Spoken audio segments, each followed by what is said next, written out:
Peace, everybody. What's going on? Welcome back to the channel. It's the Reaction Overlord. We're back with another video. Okay, so I just got finished watching Spider-Man Across the Spider-Verse, and man, it was an amazing movie. I must say, I wasn't really expecting too much of it because the first movie was good, but I said in the trailer for this movie that I wasn't really a big fan of the first movie, more so the animation style. But watching this movie, I was all in shock because the animation was still sort of the same, but they added a little more. But more so, this movie, it was the story. The story was great. It starts off with Miles Morales, also Gwen. They get reunited and they get tossed right back into action. They meet up with a whole group of spider people with this action adventure they gotta solve. You got the Spot on the movie, without giving away too much. He becomes a big threat in the movie, which is something new because usually in the animated series and in the comics, the Spot, although he is a powerful character, he's not really big in the grand scheme of things. But the way they did this movie, which was real good, and this movie is a two-parter. This was only the first part of a two-part sequel, but the movie was so good, it felt like it was its own movie. Now, the movie was about 2 hours and 20 minutes long, and it kind of reminds you of something like The Lord of the Rings, The Two Towers, whereas though it's a long movie, but it feels complete. This movie feels the same way. Now, this movie was a lot based on character development and also emotions, because Gwen, like I said earlier, this was more so her movie as it is Miles Morales. It's both of their movies, and you can see that in this movie they're trying to tell the story of how the spider people, they kind of need each other in the end, and also the connection between Gwen and Miles. It goes real good hand in hand.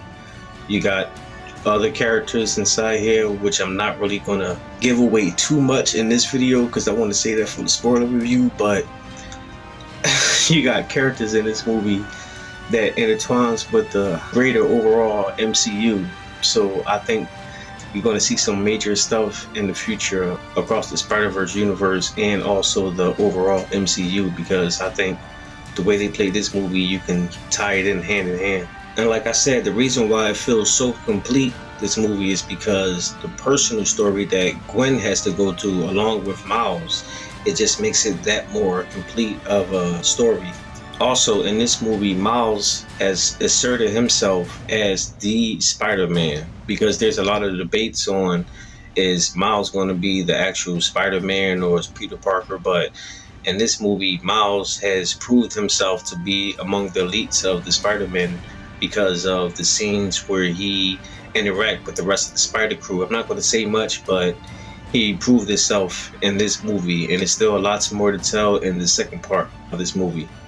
I guess you can say this is like one of those coming of age movies, because Gwen and Miles' character development in this movie has proven for them to be able to hold on their own, because the scenes with them and their parents interacting is real powerful, it's emotional, and it shows you their strengths and their personalities.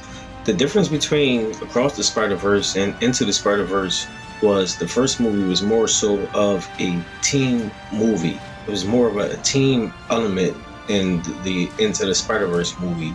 Now, this movie had some team elements in it, but not so much. It was more so of a loner type situation going on in this movie. Also, the first movie was more so funny. This movie had funny elements in it too, but this movie was dark. I mean, it was real dark for an animation movie, which I don't mind at all. Like, it was really good. There's also tons and tons of fun cameos throughout the entire movie. Like I said, this movie is going to show you why it is now in the same continuity as the mainstream MCU, because this movie brings a lot of the MCU characters and dynamics into this movie. So we're going to have fun with the third movie and going forward with the Spider-Man Across the Universe and with the MCU alike. The Spider-Man team is led by Miguel O'Hara Spider-Man, who is a complete badass in this movie. He's also like a vampire Spider-Man who was real popular in the 1990s and the 1980s in the comics Spider-Man, which he is one of those Spider-Men who has zero tolerance for buffoonery, and you're going to see this play out throughout the entire movie, but it's real good. They had Spider-Punk in the movie, who I call Lenny Kravitz Spider-Man. He was real good, but they didn't have the pig Spider-Man, which I was kind of disappointed about. But I think we're going to see him and the other Spider-Man that we seen in the first movie in the third installment. The Indian Spider-Man, he was a great addition to this movie as well. I think that him and Spider-Punk done stole the show, for real, for real. They were like real funny, and the lines they said in this movie had me rolling the entire time. There's not a lot of Ben Reilly Spider-Man in this movie as I would like, but Jessica Drew Spider-Woman, she was a great addition to this movie, and I think her role in the third movie is going to be that much greater. This movie is more suspenseful than the last one. It's more intense, it's more complex. But that complex is a compliment to the movie because it could have been easily over diluted, but it wasn't. It didn't draw that line. It stayed within the continuity of the entire universe, which made this movie that much more greater. This movie was amazing. I think it's inspiring, and also I think it's one of the best animated movies I've ever seen. I think it's among the best Spider-Man movies ever made, even with the real life Spider-Man movies. I think this is up there with them. A perfect way to tell a part two, because it takes the events from the first movie, and this is the residual consequence of what happened on that movie, and it tells it here, but still telling a different story, but still carrying that story over.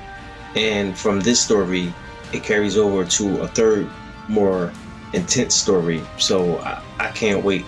It was just a strong ass film. Like 30 minutes into it, I was just looking at it like, damn, I can't believe they made an animated movie like this. Like, this is real good. Yeah, this might be one of the greatest sequels to one of the greatest comic book movies ever made. 100,000% on my Rotten Tomatoes score count. That's what I give it. But that's all I got for now, guys. Let me know what you think. Did you see the movie? And if you did, let me know what you think about it in the comment sections down below. Make sure you subscribe to my channel so you'll be notified when I upload my spoiler review for this movie, because I will upload a spoiler review because there were some crazy spoilers and Easter eggs in this movie that I believe that we're going to start seeing in the upcoming films. But that's all I got for now. Drop your comments down below. Make sure I hit the like, subscribe, and hit the bell. I'll see y'all in the next one. Peace.